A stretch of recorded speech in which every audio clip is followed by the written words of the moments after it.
Welcome back to my YouTube channel. Kembali hadir di Saripur Pertanian dan juga Peternakan. Di kesempatan kali ini bro, saya bersama my girl alias my istri mau berbagi keluh kesah atau curhatan kami melayani atau menjadi agen penyalur pupuk bersubsidi. Apa wae Sri? Kepada teman-teman mungkin yang sangat ingin menjadi penyalur pupuk, sebelumnya saya akan membagikan pengalaman-pengalaman saya tentang bagaimana menjual pupuk subsidi.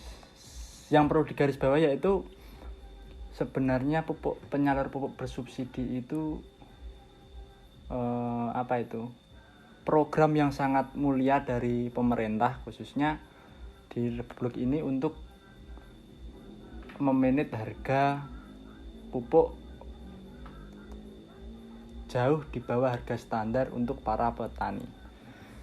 Akan tetapi banyak permasalahan-permasalahan dan ada beberapa prosedur yang harus tetap dilalui seperti itu.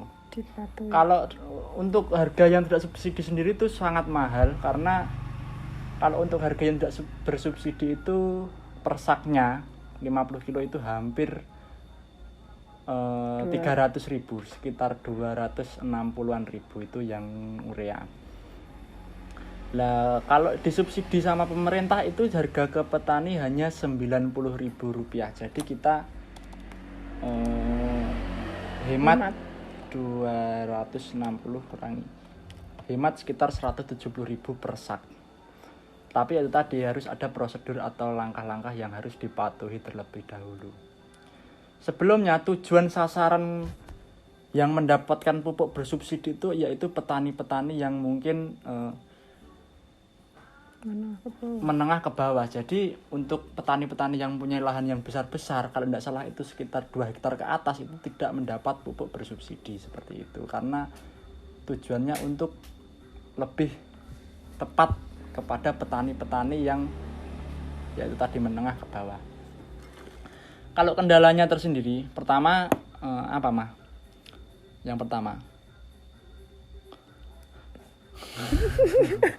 Aku bingung guys. Yang pertama itu penjualannya itu sangat ribet, karena untuk melayani satu petani saja itu ada mungkin memerlukan beberapa waktu, beberapa menit, yaitu kita harus melakukan transaksi dulu melalui EDC atau melakukan pembayaran dulu dengan kartu tani. Jadi petani itu harus mempunyai saldo di kartu tani. Dan apabila petani tidak mempunyai saldo, jadi kita harus mengisi dulu. Setelah mengisi baru kita melakukan transaksi pembelian menggunakan kartu petani, pemilik petani tersebut. Ambilkan contoh kartu tani. Dan yang mungkin kendala yang kedua, itu bukan kendala sih sebenarnya, cuman itu memang harus langkah-langkah yang harus dipatuhi. Dan untuk problemnya sendiri sebenarnya kadang ada beberapa petani yang tidak membawa kartu tani, jadi itu juga sedikit menjadi kendala bagi kami untuk melakukan penjualan pupuk. Dan yang ketiga, kenapa sih petani sulit untuk mendapatkan pupuk? Nah, itu yang sering sekali ditanyakan. Mungkin di sini saya juga akan sedikit bercerita tentang kenapa kok petani itu tidak mendapatkan pupuk. Yang pertama, jika petani ingin mendapatkan pupuk, yang pertama yaitu kita harus memenuhi beberapa persyaratan terlebih dahulu. Yang pertama yaitu kita mempunyai lahan di bawah 2 hektar, itu sudah pasti mendapatkan jatah pupuk bersubsidi. Kemana kita harus menyerahkan syarat-syarat itu? Nah, syaratnya itu apa? Syaratnya itu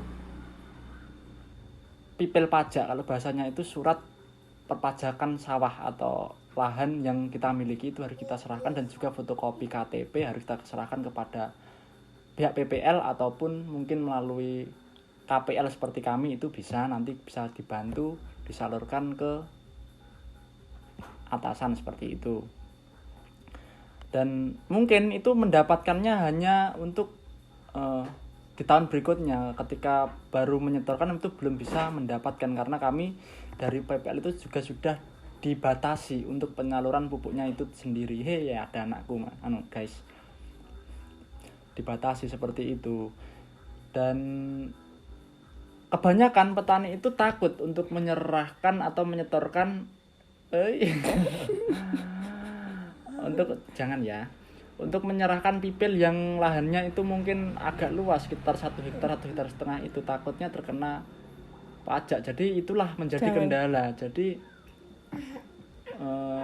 tidak usah takut, itu tidak, yang penting kita taat membayar pajak lahan atau pajak tanah, itu kita pasti akan mendapatkan seperti itu, mendapatkan pupuk itu yang saya maksud tadi.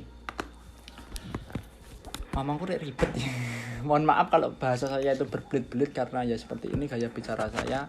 Mudah-mudahan dengan berjalannya waktu bisa lebih baik lagi dalam menyampaikannya.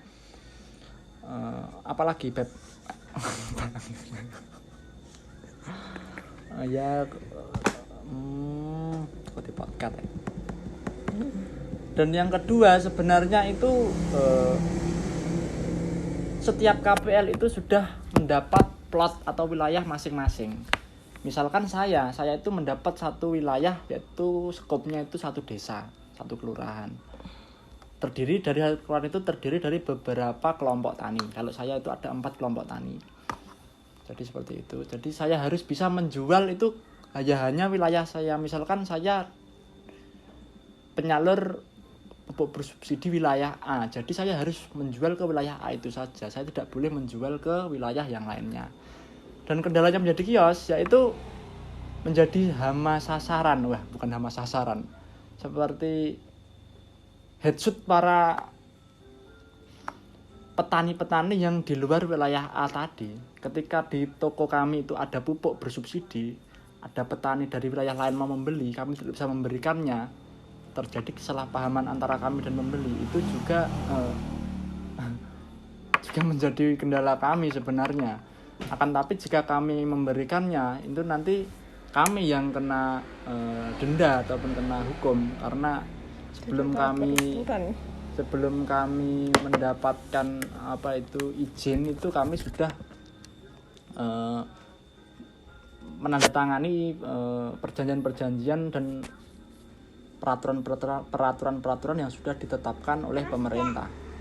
Mohon maaf ada sedikit gangguan, jadi seperti itu juga menjadi kendala-kendala kami. Kalau untuk menjadi agen pupuk bersubsidi, cara dan syaratnya sudah kami buatkan video di video sebelumnya. Mudah-mudahan juga memberikan sedikit masukan atau gambaran kepada teman-teman.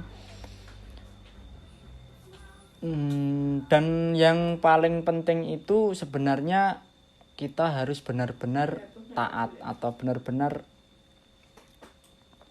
menjalankan penjualan itu sesuai prosedur saja. Karena apabila kita ketahuan tidak menjalankan sesuai prosedur, itu hukumannya luar biasa. Dendanya itu kalau tidak salah 3 atau 4 kali lipat dari harga yang sudah ditentukan.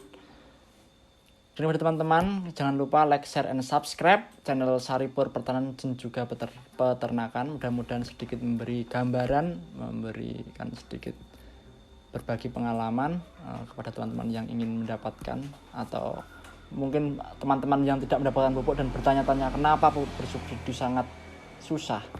Kalau yang untuk 2 hektar ke atas itu kalau saya bilang Anda itu tergolong orang mampu, jadi Anda tidak layak mendapatkan sesuatu yang berbau bersubsidi, karena bersubsidi itu tujuannya untuk membantu teman-teman atau saudara-saudara kita yang mungkin ekonominya menengah ke bawah atau tanpa mengurangi rasa hormat. Itu tujuannya dari pemerintah itu sangat baik, tetapi kita juga harus menaati peraturan-peraturan yang sudah ditetapkan. Karena tanpa peraturan-peraturan dan prosedur-prosedur itu akan banyak sekali mafia-mafia pupuk atau penjahat-penjahat pupuk itu yang memanfaatkan kesempatan itu untuk dirinya sendiri. Jadi pemerintah tidak menginginkan itu. Apalagi ada yang ingin ditambahkan?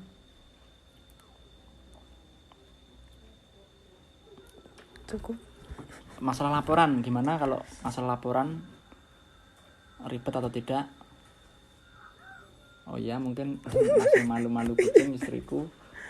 Dan mudah-mudahan dengan video seperti ini kita lebih bisa santai atau lebih bisa terbuka, lebih bisa masuk apa yang saya bicarakan.